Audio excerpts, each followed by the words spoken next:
দেশটা কি তোমার বাপের একা? আমরাও ওই দেশে জন্ম নিয়েছি। আমার বাবাও হয়তো যুদ্ধ করে নাই, কিন্তু যুদ্ধ দেখেছে, তিনি হয়তো ছোট ছিলেন।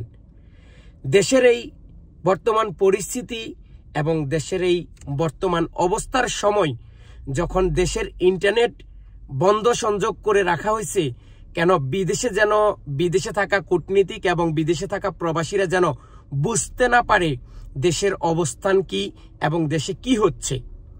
এখন যিনি ইন্টারনেটটা বন্ধ করে দিয়েছে, তার যদি ইন্টারনেটটা বন্ধ করে দেওয়া হয়, তার একটা ইন্টারনেট আছে, আপনারা জানেন, ওই যে টাওয়ার আছে না, একটা টাওয়ার দিয়ে যিনি কাজ করার পরে তার এই যে ছেলেমেলে এখন যেই কোটা তারা ধরে রাখছে, যে কোটাগুলা সাধারণ মানুষদেরকে দেওয়ার কথা, ওই কোটা যেন আর নতুন করে বৃদ্ধি না হয়।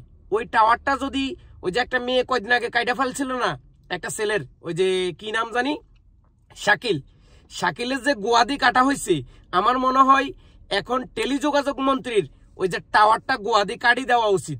কেন? সে ইন্টারনেট সংযোগ বন্ধ করেছে। কারণ ইন্টারনেট সংযোগ বন্ধ করে দিলেই কি সবকিছু সমস্যার সমাধান হয়ে যাবে? না, প্রবাসীরা আছে তোমাদের সাথে। প্রিয় ছাত্রছাত্রী ভাই বোনেরা, তোমরা এগিয়ে যাও।